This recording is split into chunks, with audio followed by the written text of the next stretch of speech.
Class 10th matric परीक्षा 2025। Class 10th matric exam 2025 के biology से कुछ महत्वपूर्ण ऑब्जेक्टिव क्वेश्चनों को लेकर आया हूँ, जो कि चैप्टर है, उस चैप्टर का नाम है जनन, रिप्रोडक्शन। ये इसमें से बहुत सारे ऑब्जेक्टिव क्वेश्चन पूछे जाते हैं, इसलिए यहाँ के सभी ऑब्जेक्टिव महत्वपूर्ण ऑब्जेक्टिव क्वेश्चनों को मैं लेकर फिर से हाजिर हुआ हूँ। चलते हैं आज की क्लास का, लेते हैं पहला क्वेश्चन क्या है। पहला क्वेश्चन है हमारा, निम्नलिखित विशेषताओं में कौन जनन के लिए सही नहीं है। निम्नलिखित विशेषताओं में कौन जनन के लिए सही नहीं है। तो पहला ऑप्शन है सिर्फ एक वयष्टि का होना, युग्मकों का निर्माण, निषेचन का नहीं होना, ज़्यादा संख्या में एवं शीघ्रता से संतानों की उत्पत्ति। तो जनन अलैंगिक जनन की विशेषता में से नहीं है, तो राइट आंसर क्या होगा, युग्मकों का होना, युग्मकों का निर्माण।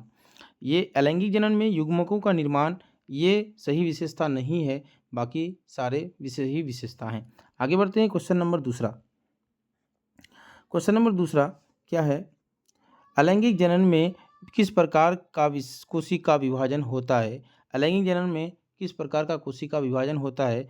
तो पहला ऑप्शन है अर्धसूत्री कोशिका विभाजन, समसूत्री कोशिका विभाजन, असमसूत्री कोशिका विभाजन, क और ख दोनों। तो इसका राइट आंसर क्या होने वाला है, ऑप्शन नंबर घ। ऑप्शन नंबर घ में क्या है, क ख और ग दोनों ये होना चाहिए अलैंगिक जनन में। आगे बढ़ते हैं क्वेश्चन नंबर तीसरा।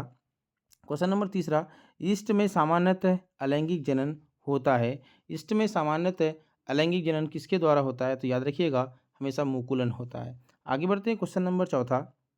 क्वेश्चन नंबर चौथा क्या है, बहुकोशिकीय जीवों में होने वाले मुकुलन का उदाहरण है। तो बहुकोशिकीय जीवों में होने वाले मुकुलन का उदाहरण है, तो चौथा नंबर क्वेश्चन का राइट आंसर क्या होने वाला है। तो याद रखिएगा, हाइड्रा में होता है। आगे बढ़ते हैं क्वेश्चन नंबर पाँचवा। क्वेश्चन नंबर पाँचवा है, बीजाणु जनन अलैंगिक जनन की मुख्य विधि है। बीजाणु जनन अलैंगिक जनन की मुख्य विधि क्या है, कवकों में होते हैं। याद रखिएगा, कवकों में बीजाणु जनन द्वारा अलैंगिक जनन होता है। आगे बढ़ते हैं क्वेश्चन नंबर छठा, कैलस। कैलस का निर्माण होता है। 6 नंबर क्वेश्चन का आंसर क्या होगा, लैंगिक जनन में, बीजाणु जनन में, मुकुलन में, उत्तक संवर्धन में। तो कैलस का निर्माण होता है उत्तक संवर्धन में। उत्तक संवर्धन भी एक अलैंगिक जनन का ही एक भाग होता है। आगे बढ़ते हैं क्वेश्चन नंबर सातवां, बाह्य दल एवं दलपुंज को कहा जाता है। बाह्य दल एवं दलपुंज को कहा जाता है। तो 7 नंबर क्वेश्चन का राइट आंसर क्या हो जाएगा, सहायक अंग। बाह्य दलपुंज को क्या कहा जाता है, सहायक अंग होते हैं। ये कोशिका विभाजन में भाग नहीं लेते हैं, ये प्रोटेक्ट करते हैं फूल को, पुष्प को। आगे बढ़ते हैं क्वेश्चन नंबर 7 के बाद क्वेश्चन नंबर 8वां, पुष्प के नर भाग को कहते हैं। पुष्प के नर भाग को क्या कहते हैं। तो याद रखिएगा, जायांग, दलपुंज, बाह्य दलपुंज, पुमंग। तो याद रखिएगा, पुष्प के नर भाग को पुमंग कहते हैं। पुमंग कहते हैं पुष्प के नर भाग को, जबकि जायांग कहते हैं मादा भाग को। याद रखिएगा। आगे बढ़ते हैं क्वेश्चन नंबर 9। क्वेश्चन नंबर 9 क्या है, पौधों के मादा भाग को कहते हैं। पौधों के मादा भाग को क्या कहते हैं, तो जायांग कहते हैं। आगे बढ़ते हैं क्वेश्चन नंबर 10, अंडाशय के भीतर पाया जाता है। अंडाशय के भीतर वर्तिकाग्र, बीजांड, इनमें सभी। तो याद रखिएगा, ये 10 नंबर क्वेश्चन का राइट आंसर क्या होने वाला है, अंडाशय के भीतर पाया जाता है, बीजांड पाया जाता है। वर्तिकाग्र नहीं पाया जाते हैं, बीजांड पाया जाते हैं। याद रखिएगा, इसका राइट आंसर ऑप्शन नंबर ग करेक्ट होने वाला है। 10 के बाद क्वेश्चन नंबर 11 पढ़ते हैं। क्वेश्चन नंबर 11 क्या है, क्वेश्चन नंबर 11 है, भ्रूणकोष एम्ब्रायो सैक अवस्थित होता है। तो याद रखिएगा, 11 नंबर क्वेश्चन का राइट आंसर क्या हो जाएगा, भ्रूणकोष कहाँ होते हैं, परागकोष में नहीं, विरिंत में नहीं, बीजांड में होते हैं। आगे बढ़ते हैं क्वेश्चन नंबर 11 के बाद क्वेश्चन नंबर 12। क्वेश्चन नंबर 12 क्या है, परागकणों का परागकोष से निकलकर पुष्प के वर्तिकाग्र तक पहुंचने की क्रिया को कहा जाता है। तो याद रखिएगा, 12 नंबर क्वेश्चन काफ़ी इंपॉर्टेंट क्वेश्चन है। इसका राइट आंसर क्या होता है, परागन कहते हैं। और परागकण का परागकोष से निकलकर वर्तिकाग्र तक पहुंचने की प्रक्रिया को क्या कहते हैं, परागन कहते हैं। परागन 2 तरह के होते हैं, एक स्वपरागन होते हैं और एक पर परागन होते हैं। आगे बढ़ते हैं क्वेश्चन नंबर 13। क्वेश्चन नंबर 13, स्वपरागन किन विधि में संभव होता है। एकलिंगी, केवल, उभयलिंगी, किसी प्रकार के पौधे में, इनमें से कोई नहीं। तो 13 नंबर क्वेश्चन का राइट आंसर क्या होने वाला है? केवल उभयलिंगी पौधों में होते हैं स्वपरागन, जबकि परपरागन जो होते हैं वो एकलिंगी पौधों में होते हैं। आगे बढ़ते हैं क्वेश्चन नंबर 13 के बाद क्वेश्चन नंबर 14। निषेचन के बाद युग्मनज विभाजित होकर बनाता है। निषेचन के बाद युग्मनज विभाजित होकर के क्या बनाते हैं? तो भ्रूण का निर्माण करते हैं। क्वेश्चन नंबर 14 का राइट आंसर ऑप्शन नंबर घ करेक्ट होने वाला है। आगे बढ़ते हैं क्वेश्चन नंबर 15। इनमें कौन शुक्राणुओं का संग्रह स्थान है जहां शुक्राणु परिपक्व तथा सक्रिय होकर निषेचन योग्य बनते हैं? तो विरिष्ण में, शुक्रजनन में, नलिकाओं में, अधिविरिष्ण में, शुक्रवाहिका में। तो 15 नंबर क्वेश्चन का राइट आंसर क्या हो जाएगा? अधिविरिष्ण में परिपक्व होते हैं। याद रखिएगा, अधिविरिष्ण में क्या होते हैं? शुक्राणु परिपक्व होते हैं। क्वेश्चन नंबर 15 के बाद क्वेश्चन नंबर 16। क्वेश्चन नंबर 16, मनुष्य में शुक्राणु तथा अंडाणु का निषेचन होता है। मनुष्य में शुक्राणु तथा अंडाणु का निषेचन कहाँ होता है? तो याद रखिएगा, फैलोपियन नलिका, FT जो होते हैं, फैलोपियन ट्यूब जो होते हैं, यहीं पर शुक्राणु और अंडाणु का निषेचन होता है। क्वेश्चन नंबर 16 के बाद क्वेश्चन नंबर 17। भ्रूण का विकास होता है गर्भाशय में, फैलोपियन नलिका में, नारी के योनि में, ग्रीवा में। तो याद रखिएगा, भ्रूण का विकास कहाँ होता है? गर्भाशय में होता है। 17 नंबर क्वेश्चन का राइट आंसर ऑप्शन नंबर क करेक्ट होने वाला है। आगे बढ़ते हैं क्वेश्चन नंबर 18। क्वेश्चन नंबर 18, किस स्थिति में कॉर्पस ल्यूटियम सक्रिय रहकर हार्मोन प्रोजेस्टेरोन तथा रिलैक्सिन स्रावित करते हैं? तो याद रखिएगा, 18 नंबर क्वेश्चन काफ़ी इंपॉर्टेंट क्वेश्चन है। अंडाणु के निषेचित होने के बाद क्या होते हैं? कॉर्पस ल्यूटियम सक्रिय होकर हार्मोन प्रोजेस्टेरोन और रिलैक्सिन स्रावित करते हैं, जो गर्भाशय में पल रहे बच्चे को क्या करते हैं? रिलैक्स रखते हैं। तो 18 नंबर क्वेश्चन का राइट आंसर ऑप्शन नंबर क करेक्ट होने वाला है। क्वेश्चन नंबर 19, निम्नलिखित में कौन लैंगिक जनन संचारित रोग है?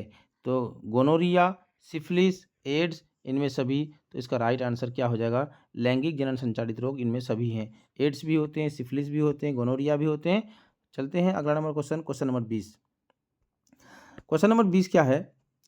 जनसंख्या नियोजन के लिए पुरुषों द्वारा उपयोग में लाए जाने वाले एक सरल विधि। तो पुरुषों में लाए जाने वाले एक सरल विधि क्या हो जाएगा? ऑप्शन नंबर घ करेक्ट होने वाला है। 20 नंबर क्वेश्चन का राइट आंसर ऑप्शन नंबर घ करेक्ट होने वाला है। आगे बढ़ते हैं क्वेश्चन नंबर 21। क्वेश्चन नंबर 21, जनसंख्या नियंत्रण के लिए स्त्रियों द्वारा अपनाई जाने वाली सर्जिकल विधि क्या कहलाती है? कॉपपट्टी, स्त्री नसबंदी, लूप, पुरुष नसबंदी। तो 21 नंबर क्वेश्चन का राइट आंसर क्या होने वाला है? ऑप्शन नंबर ख करेक्ट होने वाला है। सर्जिकल विधि, इसमें क्या करते हैं? फैलोपियन ट्यूब को बांध देते हैं या काट के निकाल लेते हैं। आगे बढ़ते हैं क्वेश्चन नंबर 22, जनसंख्या नियंत्रण के लिए स्त्रियों द्वारा अपनाई जाने वाली एक सरल यांत्रिक विधि। तो 22 नंबर क्वेश्चन का राइट आंसर क्या होने वाला है?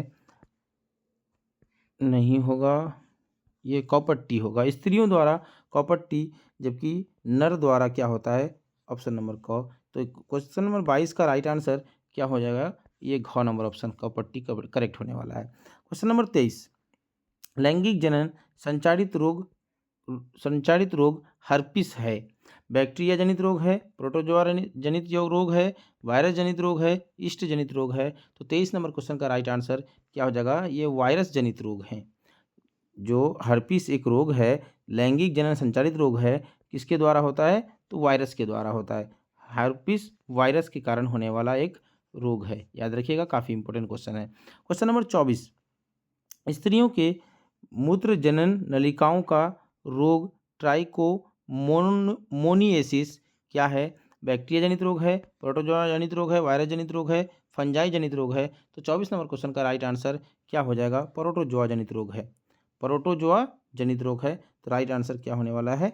ग होने वाला है। आगे बढ़ते हैं क्वेश्चन नंबर 25, इनमें कौन स्त्रियों की बाह्य जननेंद्रिय एक्सटर्नल जेनेलिया क्या है? जेनेटिलिया क्या है? वल्वा या भग, हाइमेन, योनि या ग्रीवा या सर्विक्स।